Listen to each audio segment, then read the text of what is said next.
இவ்வளோ ஃபாஸ்ட்டாக போயிட்டுருக்க காலகட்டத்தில் செல்ஃபோன்ஸு, லேப்டாப்ஸு, பர்த்டே விஷஸ் கூட நம்ம இப்போ வந்து மொபைலில் கால் பண்ணி சொல்கிறது கிடையாது. ஹாப்பி பர்த்டேன்னு டேக் பண்ணி விட்டுட்டு போயிடுறோம். அப்படி இருக்கும்போது என் மேலே இவ்வளோ அன்பு காட்டுறதுக்கு I am really blessed. End of the day அன்பை சம்பாதிக்கிறதுக்கு தான் நம்ம ஓடிட்டு இருக்கோம்.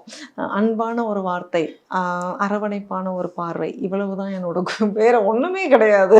இது போதும் நமக்கு. அது அதை அதை நம்ம ஏர்ன் பண்ணோம்னாவே நம்ம இந்த லைக் நம்ம டே கம்ப்ளீட்டுங்கிறத விட பர்சனலாகவே ஒரு சாட்டிஸ்ஃபேக்ஷன் எனக்கு.